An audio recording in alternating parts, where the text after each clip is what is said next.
Romains chapitre 10, du verset 1 au verset 10, nous parle effectivement du chemin à emprunter pour devenir enfant de Dieu. Que l'apôtre Paul parlait aux Romains et sa prière et son vœu le plus cher était le salut de leurs âmes, c'était qu'ils soient sauvés.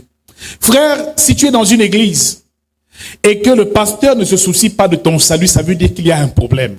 Si tu vas dans une église et qu'on ne te parle que du miracle, qu'on ne te parle que de la délivrance, sans te préparer à ta rencontre avec Dieu quand tu vas mourir, ça veut dire que ce n'est pas une bonne église. Ça veut dire que ce n'est pas un bon pasteur, car le souci de tout berger, c'est de voir que toutes les brebis que Dieu te confie soient réellement sauvées. Bien-aimé, lorsque Jésus mourait, il a dit, je remets entre tes mains les brebis que tu m'as données, et aucune d'entre elles ne s'est perdue parce que j'ai veillé sur elles. Mon frère, la chose qui fait vraiment souffrir un berger et qui fait souffrir le Seigneur, c'est qu'on vive durant toute notre existence sur terre sans avoir reçu la vie éternelle, sans être sauvé, sans être sûr qu'après notre mort, notre vie terrestre, nous allons le rejoindre dans l'éternité.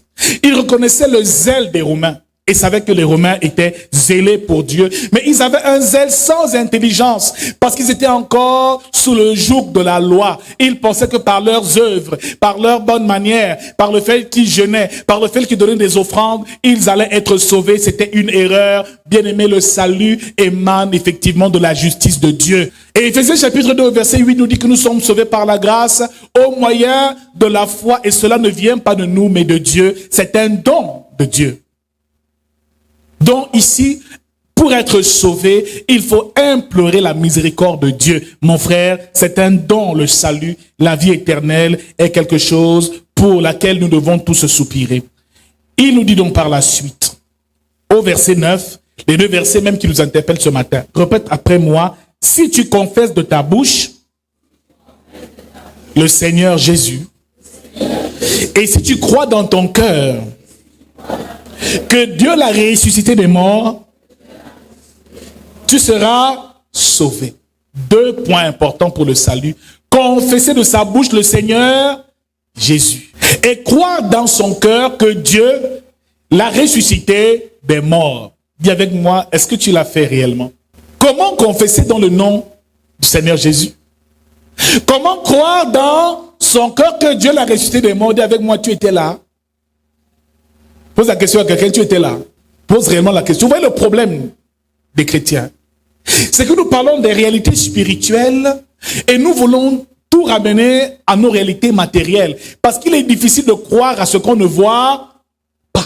Frère, quand tu t'approches de quelqu'un, tu lui dis, Jésus t'a sauvé. Accepte Jésus comme ton Seigneur et Sauveur. Lui aussi dit, oui, j'accepte parce que tu lui as dit qu'il faut accepter. Mais bien aimé dans le Seigneur, pour confesser le nom de Jésus-Christ, il faut avoir sa révélation.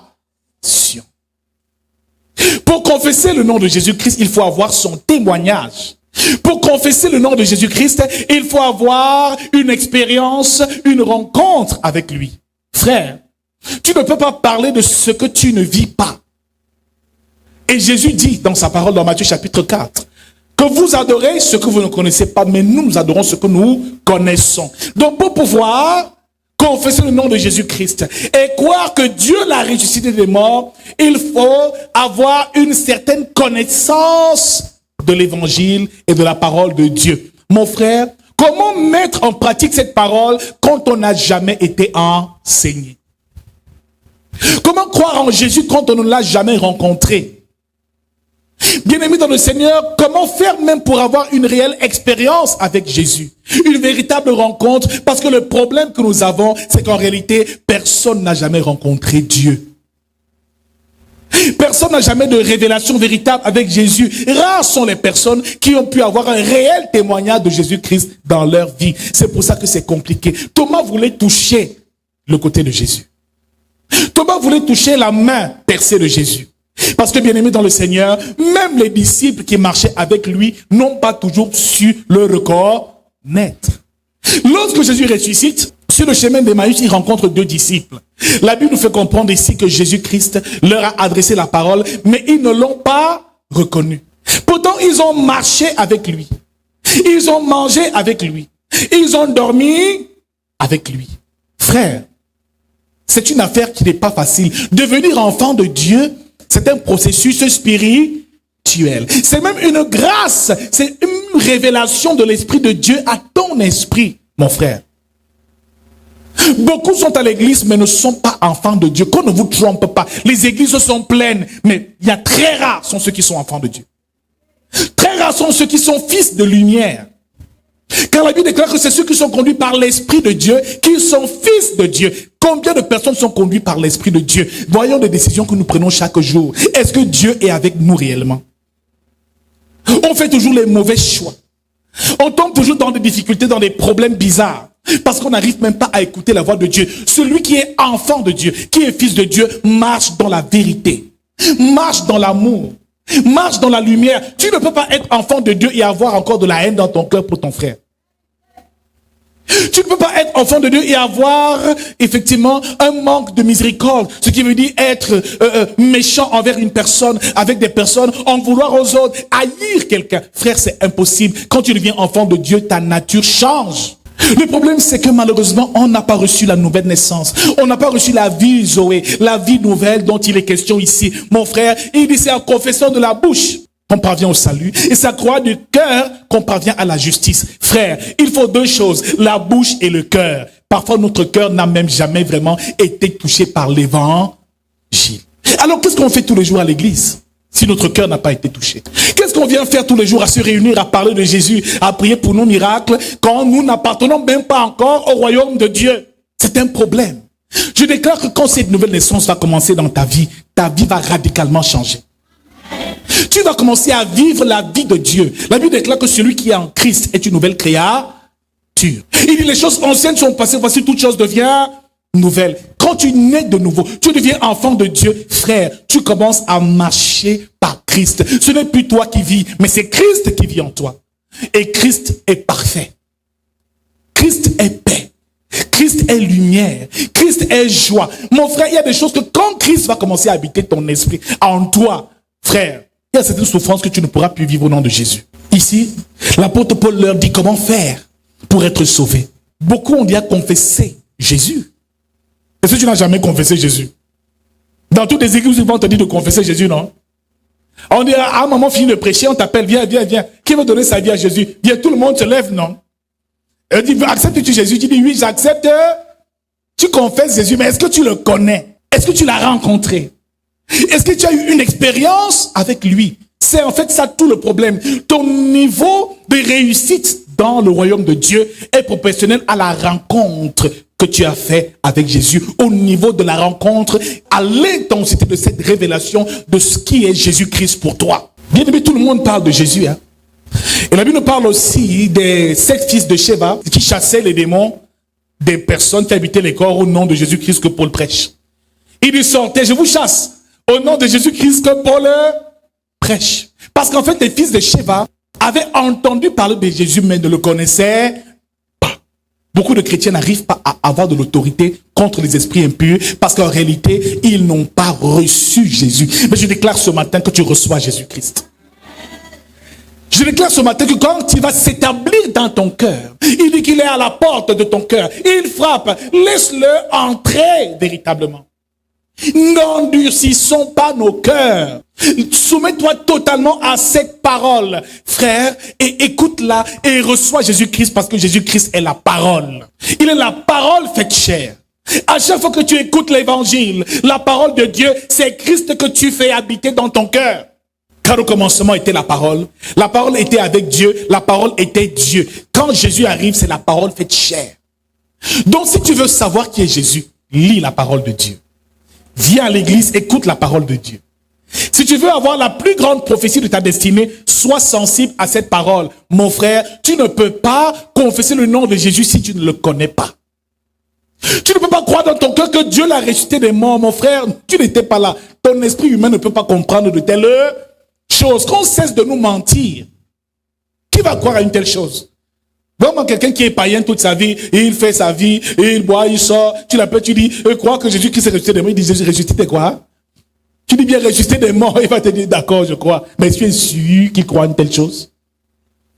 Il y en a même qui sont même anciens d'église, mais qui n'y croient pas. Parce qu'ils n'ont réellement pas de révélation de l'esprit par rapport à ça. C'est une réelle question. croient en ces histoires. Mais le problème, c'est que pour pouvoir devenir enfant de Dieu, il faut croire que Dieu ait ressuscité Jésus-Christ des morts. Car c'est en croyant du cœur qu'on parvient à la justice. Et c'est en confessant de la bouche qu'on parvient au salut. Frères, nous allons ce matin comprendre un mystère très important qui permettra à ce que nous puissions vivre le miracle de Dieu dans nos vies. Alléluia. Et faire une véritable rencontre avec Jésus-Christ. Mon frère, la plus grande difficulté que nous avons à l'église et les personnes qui dérangent le plus à l'église sont celles qui n'ont jamais rencontré Jésus. Celles qui viennent parce qu'elles suivent les autres. Mon père va à l'église, moi aussi je vais. Frère, Jésus n'est dans aucune religion. Jésus, c'est la parole de Dieu. Faites chair. Alors, au verset 10. Car c'est en croyant du cœur qu'on parvient à la justice. Dis avec moi, est-ce que tu crois? C'est de belles histoires. Oh, il est venu à la croix, il est mort à la croix, il est ressuscité. Chaque fin d'année, oh, on célèbre la naissance de l'enfant Jésus. Tu étais là. Après, on célèbre la Pâque. Oh, il est ressuscité. On mange, on danse. La Pâque se célèbre. Mon frère, tu célèbres quelque chose que tu ignores. C'est pour ça que l'église a des problèmes. Parce que nous arrivons à l'église, mais nos vies ne changent pas. Nous arrivons à l'église, mais nous ne sommes pas transformés par l'évangile. Parce que notre cœur n'a pas été touché par la parole et par l'évangile. Bien-aimés dans le Seigneur, le jour de la Pentecôte, dans Actes chapitre 2, la Bible déclare que le ciel s'est ouvert et un feu est descendu du ciel et que les hommes se sont mis à parler en des langues nouvelles. Frère, tout ce qui était là a été dépassé, mais qu'est-ce qui se passe? Ces hommes sont ivres ou quoi? Non! C'est là où Pierre prend la parole pour la première fois. Pierre qui n'a jamais gagné une seule âme avant. Pierre qui a régné Jésus. Parce que bien aimé, Pierre a régné Jésus. Hein. Quand cette femme a demandé, mais tu marchais pas avec lui? Elle dit non, le type là, je ne le connais même. Je ne le connais pas. Donc peut être ici tous les jours, tu es là, tu dis, mon pasteur chéri, oh, il prêche bien, je l'aime. Le jour où on t'arrête, tu dis, je ne connais même pas le type là. Il y en a qui sont ici. Quelqu'un vient même seulement avec l'âme ici, que si tu es ici, tu es élu de Dieu. Oui, ils sont l'âme. Tu dis, ah, papa, moi, je ne sais pas. Moi, on m'a seulement invité ici. On m'a seulement, je suis de passage. C'est même une erreur. Je ne sais même pas ce que je suis venu chercher ici. Parce qu'il y en a beaucoup qui ne savent même pas ce qu'ils viennent chercher. Ils écoutent, c'est des choses, c'est comme du bavardage. Parfois, tu sens comment ça pèse, tu ne comprends pas, parce que ces choses sont spirituelles. Mais je déclare ce matin qu'une nouvelle dimension commence dans ta vie au nom de Jésus-Christ. Car c'est en croyant du cœur qu'on parvient à la justice. Et c'est en confessant de la bouche qu'on parvient au salut. Donc, bien aimé, deux choses importantes, le cœur et la bouche. Et quand on parle de cœur, cela veut dire la foi. Donc, il faut croire en Jésus-Christ. Car c'est par la foi, par la grâce que nous sommes sauvés, au moyen de la foi. Pour croire dans son cœur, bien aimé dans le Seigneur, il faut avoir la foi. Maintenant, d'où provient la foi? Romains 10 au verset 17 nous dit, la foi vient de ce qu'on entend, et ce qu'on entend vient de la parole de Dieu. Frère, pour croire en Jésus-Christ qu'on dit là, tu dois écouter sa parole. Tu dois soumettre ton esprit à écouter permanemment cette parole. Tu ne peux pas devenir enfant de Dieu sans être immergé dans cette parole. Nous l'avons déjà dit ici. Donc le baptême que tu entends là, Jésus a été baptisé dans l'eau, il est sorti de l'eau, l'Esprit de Dieu a commencé à agir avec lui. Mon frère, le baptême par immersion est matériel et physique. Mais c'est une représentation de quelque chose de spirituel. Le véritable baptême dans l'esprit, c'est le fait que toi, enfant de Dieu, ton esprit soit immergé dans la parole de Dieu. Beaucoup vont aux eaux de baptême, reviennent comme ils sont venus, ils se sont seulement lavés. Le type va le matin aux eaux de baptême à 5 heures, à midi, il est dans une débauche terrible. Il continue à chercher la femme de son voisin. Elle continue à courir derrière les maris des autres. En fait, rien n'a changé. Parce que tu n'as pas compris dans la révélation spirituelle que le baptême, c'est l'immersion dans la parole de Dieu. L'eau est le symbole de la parole. Tout chrétien qui veut devenir enfant de Dieu doit être immergé. C'est au moment où tu atteins l'immersion dans la connaissance de cette parole que tu vas naître de nouveau. C'est cette parole qui produira la foi. Car il dit, c'est en croyant du cœur qu'on parvient à la justice de Dieu, qu'on reconnaît véritablement que Dieu nous a justifiés par Jésus-Christ, qui est notre justice aujourd'hui. Toutes ces choses, tu ne peux pas y croire si tu n'es pas sensible à cet évangile. Mon frère, quand tu commençais à boire la bière, est-ce que la bière était bonne dans la bouche? C'était sucré? Amen. Qui a déjà goûté à la Guinness ici? C'est sucré. Au début, tu faisais comment avec la bouche? Ça faisait comment? Mais après, avec le temps, c'est devenu sûr. Donc, quelque chose qui est amer, qui avec le temps devient sucré, ça commence à avoir le goût. Amen. C'est la même chose que la parole de Dieu. La Bible déclare que l'homme ne vivra pas que de pain, mais de toute parole sortant de la bouche de Dieu. Donc, plus tu vas écouter cette parole, te forcer à venir, mon frère. Parfois, le dimanche, c'est pas facile, mais traîne ton corps, dis mon corps, tu vas te soumettre. Cette parole, je vais l'écouter. Plus tu vas l'écouter, plus tu vas la méditer, plus tu vas l'étudier. À ce moment-là, quelque chose va se produire dans ton cœur. Cela va provoquer en toi la foi. Qu'on ne trompe pas les gens. Venez à Jésus, on va vous amener aux eaux de baptême. On fait les initiations au baptême. On appelle ça comment souvent? L'école du bon fondement. D'autres appellent ça la catéchèse. Alléluia. On t'apprend qui est Jésus. Après ça, on dit que tu vas te baptiser. Quoi, rien. Ta vie ne changera jamais. Parce qu'en réalité, tu deviens enfant de Dieu, mais tu as toujours les mêmes problèmes. Les attaques des sorciers, les blocages, les vampires viennent te déranger la nuit, le voisin. Frère, on est toujours faible. Parce qu'en fait, nous ne sommes jamais devenus enfants de Dieu. L'apôtre Pierre parlait à ces hommes de la résurrection de Jésus-Christ. Pierre leur a rappelé que ce qu'il a fait là, c'est une promesse qui a été faite par le prophète Joël depuis l'époque, parce que beaucoup, Élie, Ésaïe, ont annoncé la venue du Messie. Il dit que cette promesse, c'est que dans les derniers jours, je répandrai de mon esprit sur toute chair. Vos fils et vos filles prophétiseront, vos jeunes gens auront des visions, et vos vieillards auront des songes. Cette parole, c'est la parole de la loi. C'est Moïse. C'est tout ce que les prophètes ont dit à l'époque. Qui leur rappelle que voici dans les signes qui ont été annoncés, qui se matérialisent aujourd'hui par cette Pentecôte, par Jésus-Christ qui est mort. Et David a dit que je ne vois pas la corruption, que ton sein ne voit pas la corruption. Et par la suite, la résurrection de Jésus a été prophétisée, qu'il devait mourir et qu'il devait ressusciter. Pierre a prêché. Pierre a prêché. Et la Bible déclare que le cœur de ces hommes fut vivement touché. Frère, quand on te prêche l'évangile, et que par la suite tu rentres, tu continues à faire les mêmes choses, ça veut dire que ton cœur n'a pas encore été touché. Quand on te prêche la parole de Dieu, et que ça ne provoque pas en toi une révolte, où tu dis je suis fatigué du péché, je me répands du mal que je fais, cela veut dire qu'en fait tu n'as pas encore reçu la nouvelle naissance, tu n'es pas encore devenu enfant de Dieu. Tu ne deviens enfant de Dieu que dès l'instant où ton cœur est tout touché. Où tu décides de changer. Où tu réalises que ce que je vis, c'est une sale vie. Seigneur, cette vie ne t'honore pas. Tu ne peux pas devenir enfant de Dieu si tu ne t'es pas déjà repenti de ton ancienne vie. Les adultères, l'impudicité, le banditisme, le mensonge, la fornication, la masturbation. Toutes ces choses, tu vas commencer à les haïr parce que ton esprit va réaliser que, hé, Seigneur, tout ce que le type l'a dit, prêche là. Moi, ma vie n'est pas comme ça. Je ne veux plus vivre une telle vie. Je suis fatigué. C'est comme ça que la vie chrétienne commence. C'est la première étape. Ton cœur doit être touché.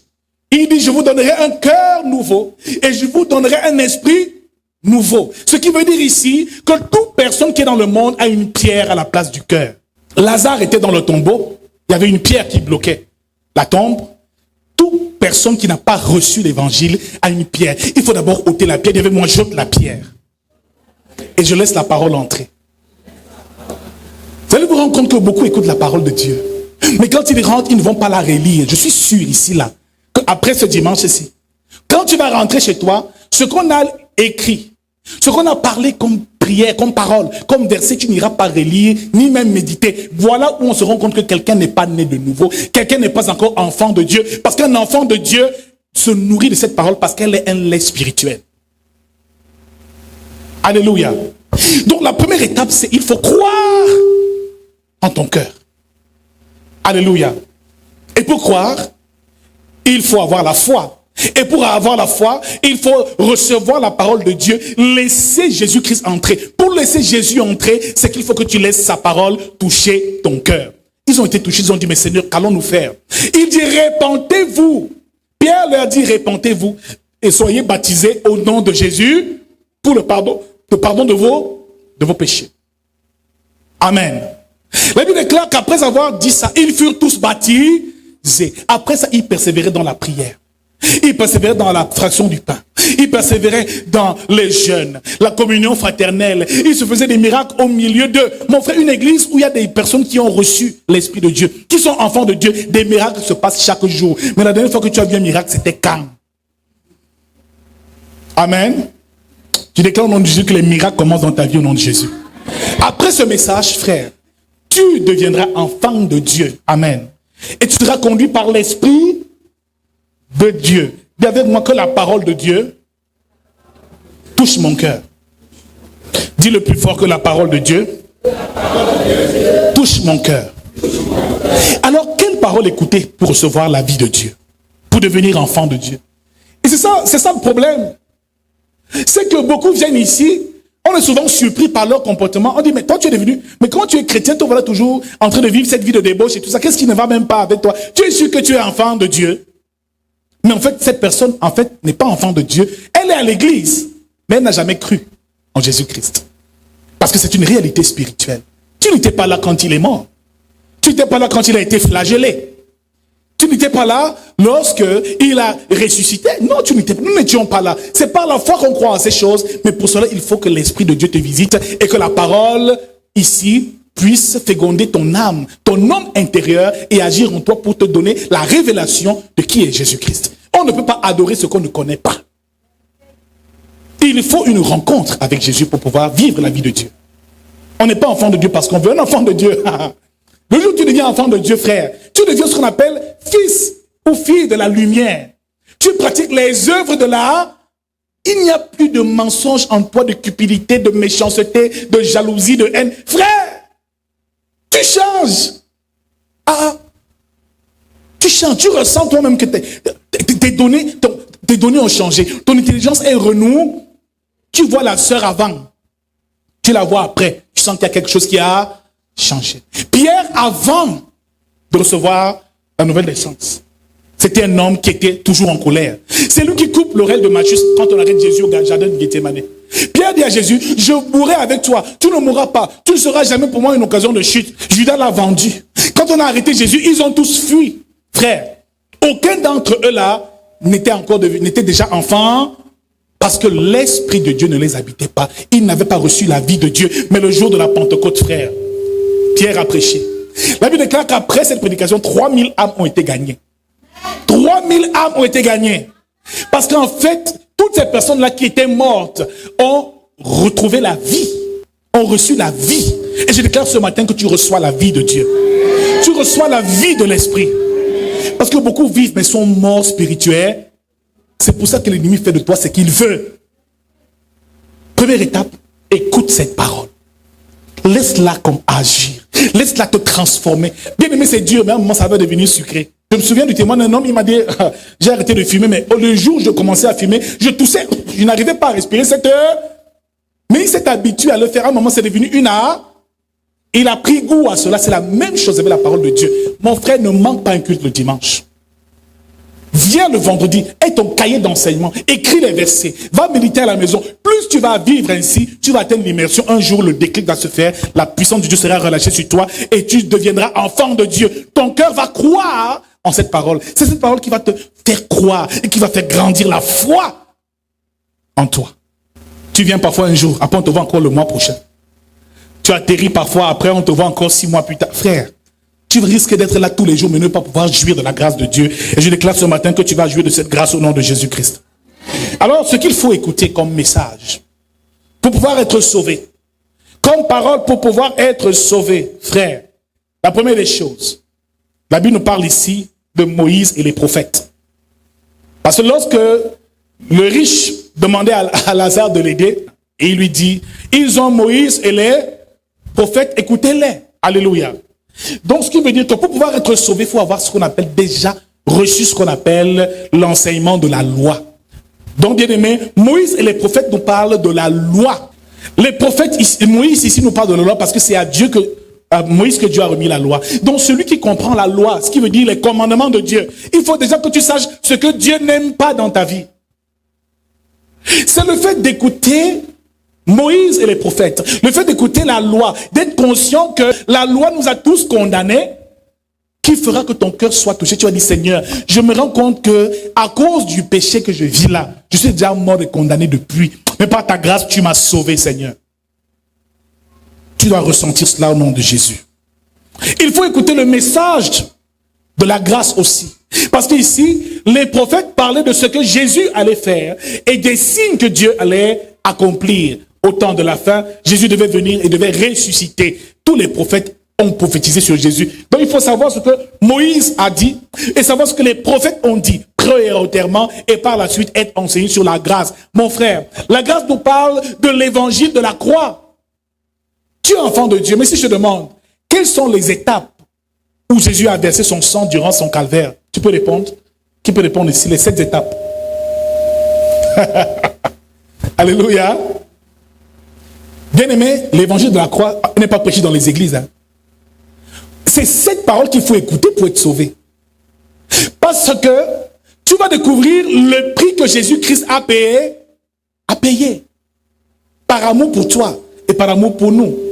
Pour illustrer un peu les choses, pour que vous compreniez mieux. Vous savez, en Chine, lorsque les enfants arrivent à la rentrée scolaire, le premier jour de la rentrée, vous savez ce qu'on fait en Chine? On les met dans une salle. Les élèves sont tous assis. On leur montre les vidéos des parents. Comment ils souffrent au travail. Les élèves voient comment le père, les parents souffrent à écraser les pierres, à couiller les pierres, à s'écorcher, à se blesser. On voit des mamans qui souffrent à vendre les choses. Les enfants voient le spectacle de comment les parents souffrent pour les envoyer aller. Le premier jour d'école, ils pleurent. Tous les enfants de l'école pleurent. Parce que laissez-moi vous dire une chose. Très peu de personnes savent ce que les parents endurent pour envoyer les enfants à l'école. Hein. Il y a des enfants ici qui s'amusent. On te paie l'école, tu fais les manières. Oh, je vais à l'école buissonnière, il n'étudie pas. Mon frère, parce que tu ne sais pas la souffrance que ton père vit et endure pour payer tes études, payer les cahiers, les bics et tout le reste. Mon frère, tu vas prendre ça au sérieux quand tu vas comprendre. Et souvent, c'est quand on devient grand qu'on comprend comment les parents ont souffert. Amen. Quand j'étais encore plus jeune, parfois je dors avec la lumière. Ah, maintenant, tu laisses la lumière chez moi, je vais dire, mon ami, la facture va. Hein? J'étais enfant, j'étais dans la douche, je laissais couler pendant des heures. Maman venait, arrêter, éteignez-moi là. Je dis, elle ne veut pas qu'on s'amuse. Oh maman, tu es trop méchante. Maintenant, je peux encore faire ça. Quand la facture de Kamwata va arriver, je vais sentir ma douleur. Frère, le premier jour de la rentrée, on montre aux enfants comment leurs parents souffrent.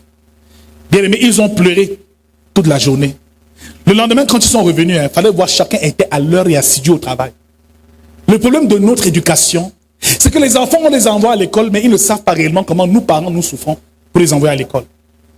Ils ne savent pas comment nous souffrons pour qu'ils aient de quoi manger le pain à manger tous les matins. Certains me disent que oh, ça ne me plaît pas, c'est mal chargé, parce qu'ils ne voient pas ta souffrance. C'est la même chose à l'église. Certains sont enfants de Dieu, arrivent à l'église, mais continuent à vivre une vie qui déshonore Dieu parce qu'ils ne connaissent pas le prix que Jésus a payé. Ça ne te dit rien parce que tu n'as pas conscience de ça. Je te demande maintenant, parle-moi un peu du calvaire de Jésus-Christ, des 7 étapes où son sang a coulé. Tu ne peux pas me dire. Bon, parle-moi maintenant du mystère de la résurrection, des bénéfices de la résurrection de Jésus. Tu peux me dire? Tu sais chasser les démons, n'est-ce pas? Le démon sort. Hein? Je te coupe, je te lis. Alléluia. On dit que dans les derniers jours, les hommes auront la démangeance d'entendre des choses agréables. Ils se donneront de faux docteurs selon leurs propres désirs, détournant l'oreille de la vérité et se tournant vers des fables. De nos jours, c'est plus les fables qui sont prêchées dans nos églises. Le chrétien ne connaît pas la croix, l'évangile de la croix, les bénéfices de la croix de Jésus-Christ pour son salut. Mais on ne connaît pas ça. Si je vous demande, vous ne pouvez pas me dire.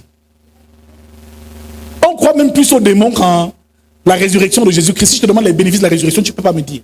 En fait, en réalité, c'est qu'on n'a pas la connaissance de ces choses-là. Comment donc croire en Jésus si tu n'as jamais été enseigné sur ces choses? Pierre leur a enseigné. Et ces hommes ont cru. Alléluia. Et ils ont été sauvés. Il dit, crois dans ton cœur. Dernière étape, confesser de sa bouche le nom de Jésus et tu seras sauvé. Donc, 2 étapes pour recevoir le salut, pour devenir enfant de Dieu. Il faut croire dans ton cœur que Dieu a ressuscité Jésus-Christ des morts. Et pour y croire, il faut être enseigné là-dessus. Cela va produire la foi en cela. 2e étape, il faut confesser de sa bouche le nom de Dis à quelqu'un, est-ce que tu as confessé le nom de Jésus un jour?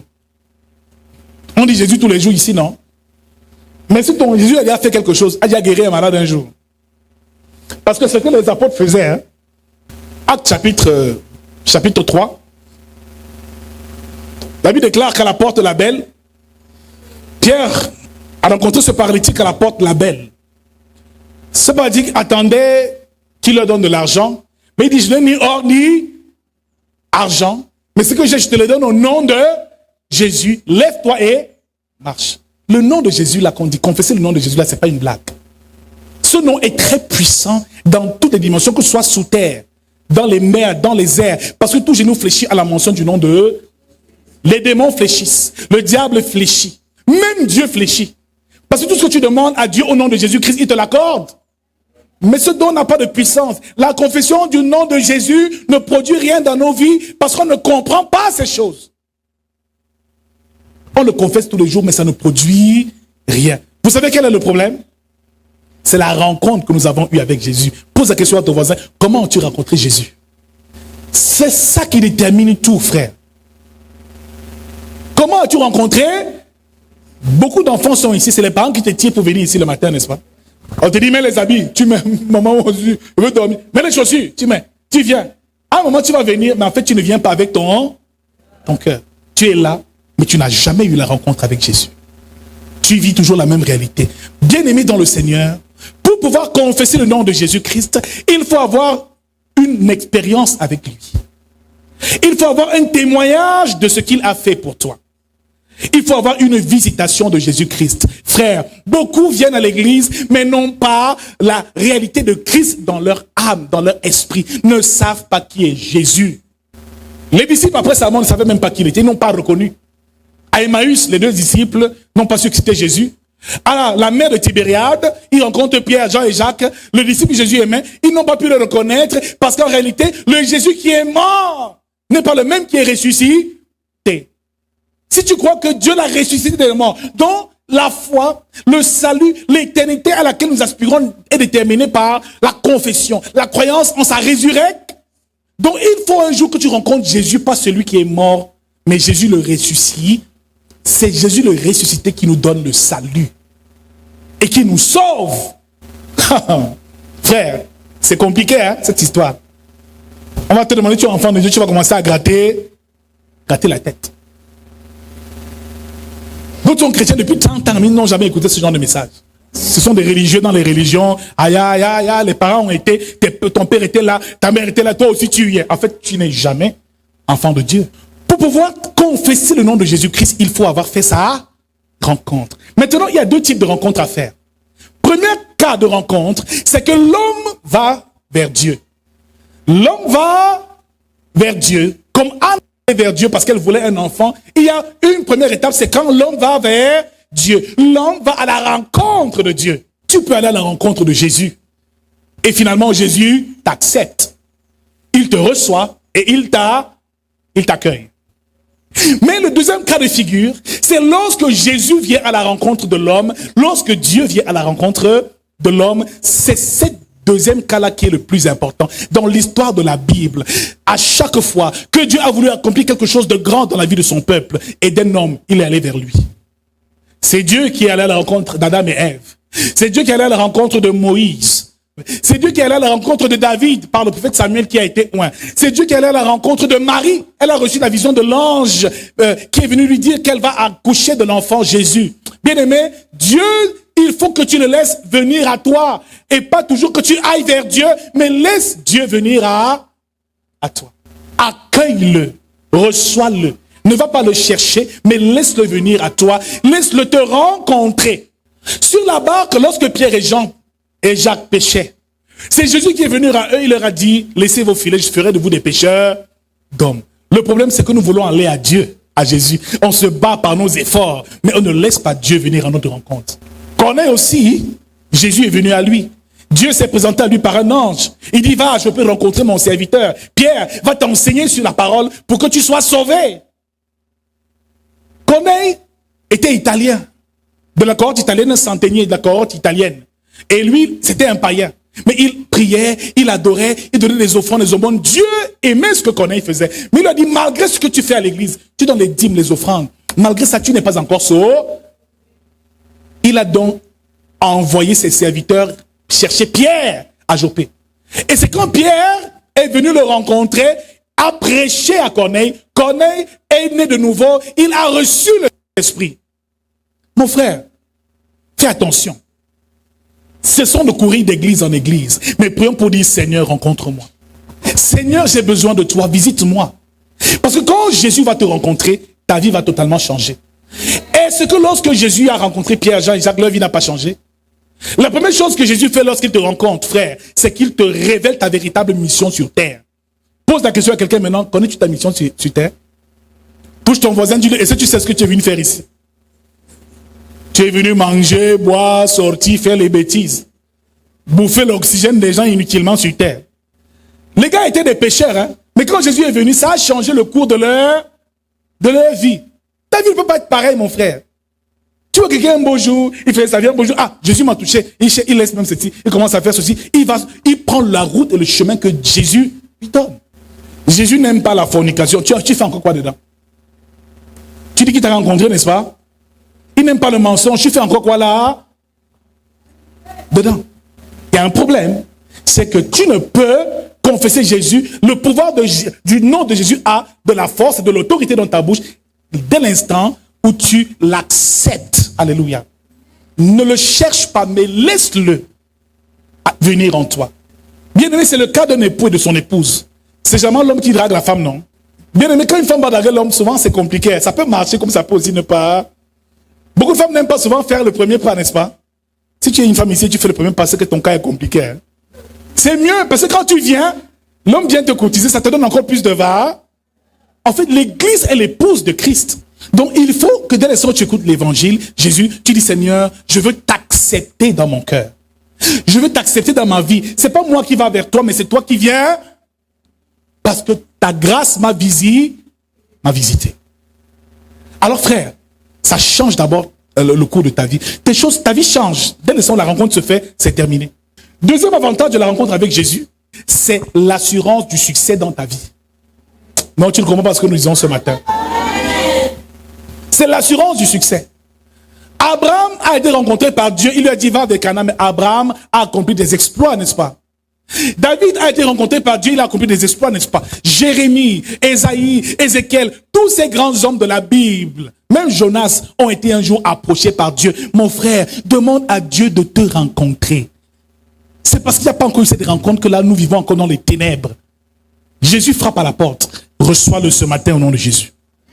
Accepte-le ce matin. Pour l'accepter, écoute cette parole. Soumets ton esprit, ton corps, ton âme à cette parole. Viens à l'église écouter la parole. Et lis ta Bible. Plus tu écoutes cette parole, plus c'est Dieu que tu acceptes et ce Dieu s'installera dans ton cœur. Donc quand on dit Jésus frappe à la porte de ton cœur, c'est simplement que la parole de l'évangile est prêchée, mais il faut donc disposer son cœur pour l'écouter et la laisser entrer. Laisser entrer la parole, c'est laisser entrer Jésus.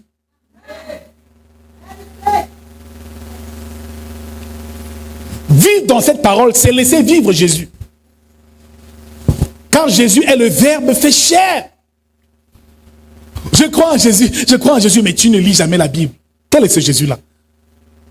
Je crois en Jésus, mais tu ne pries jamais. Je crois en Jésus, je suis chrétien, mais tu n'es pas souvent à l'église, tu ne fais rien, tu ne participes pas à la vie chrétienne. Mon frère, quel est ce Jésus-là qu'on dit qu'on aime, mais il y a, hein? Comme un homme qui dit qu'il aime une femme, il ne lui fait jamais de cadeau. Toi, tu es un homme comme ça, tu vas être heureuse. Le mari dit qu'il t'aime et tout ça. Oh, viens, je veux te marier, il te met dans la maison.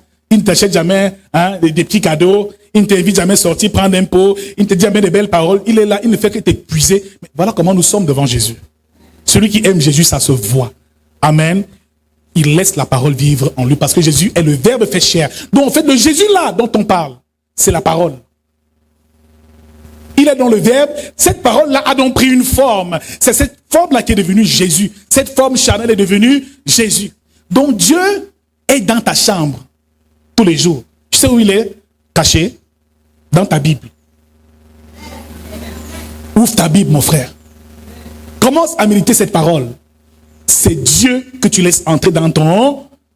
Jésus se frappe toujours à la porte de nos cœurs. Et il frappe à cette porte. Mais il faut qu'on le laisse entrer. Combien de chrétiens le laissent entrer ici? Combien sont sensibles à l'évangile, frère? Ton niveau de gloire dans le ministère est lié à ton niveau de rencontre.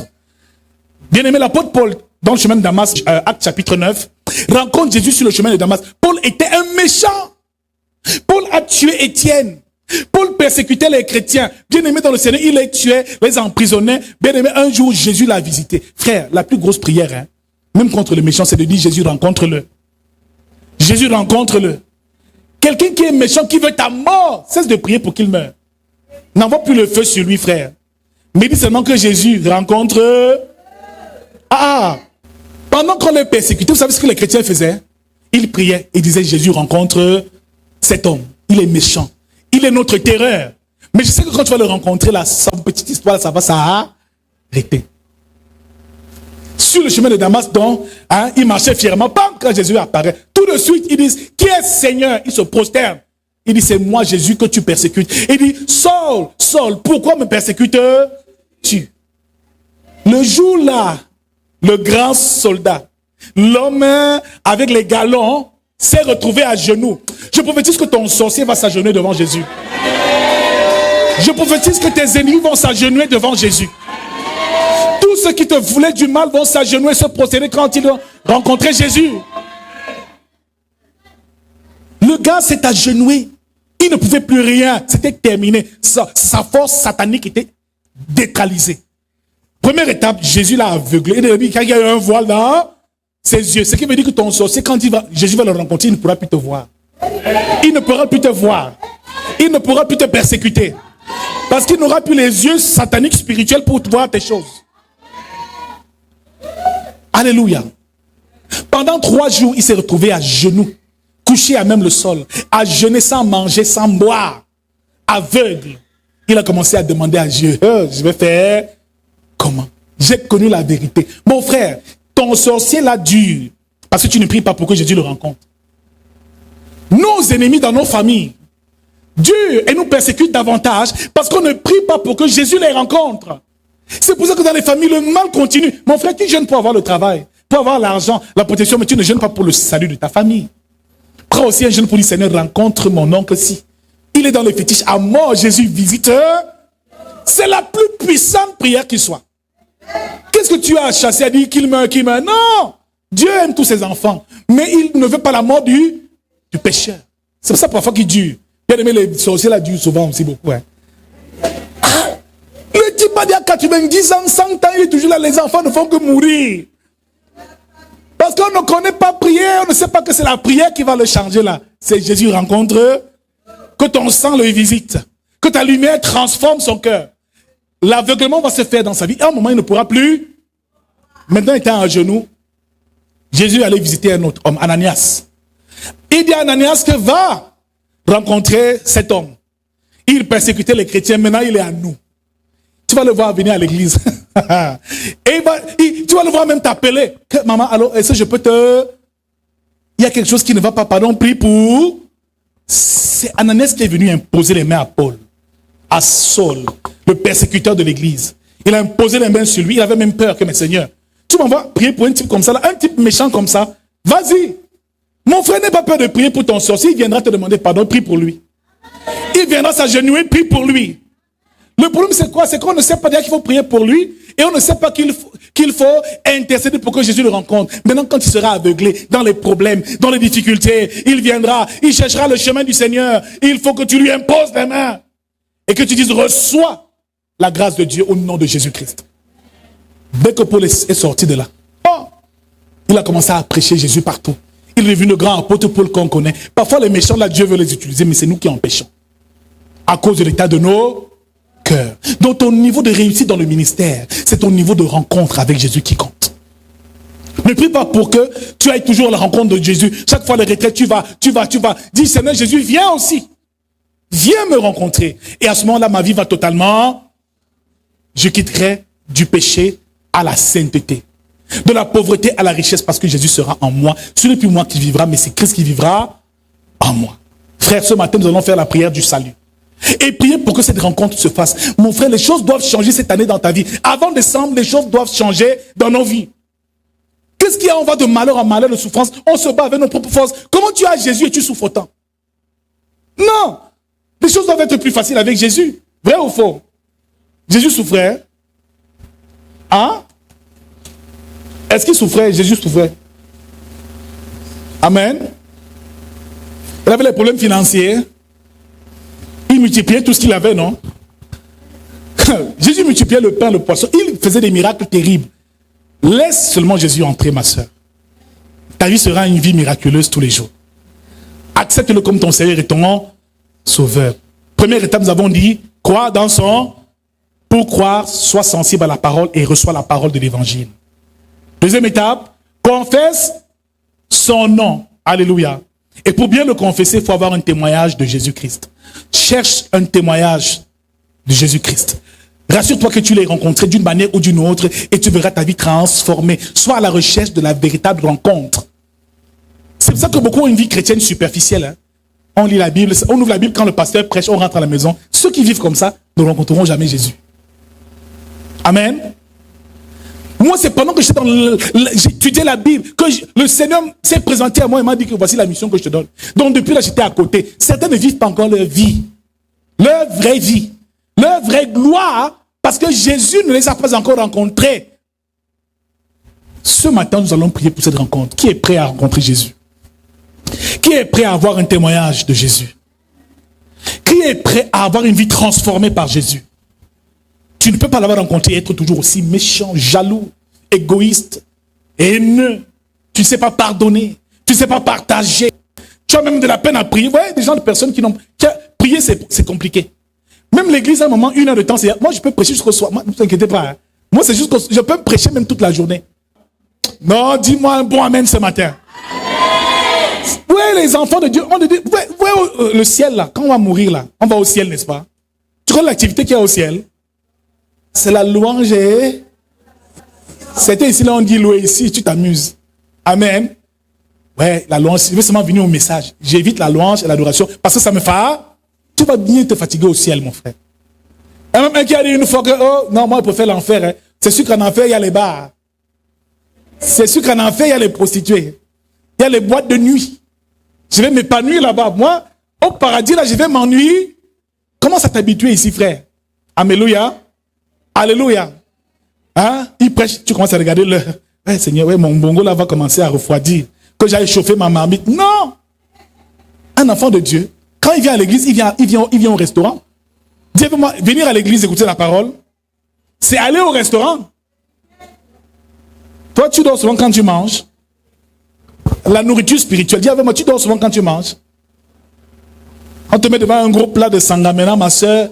Tout le sommeil va partir. Parce que tu es trop charnel. On est encore charnel.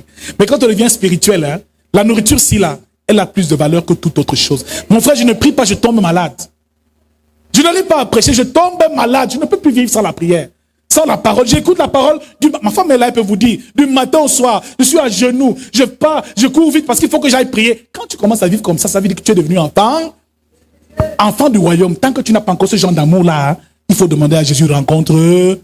On va donc faire ce matin la prière du réel salut.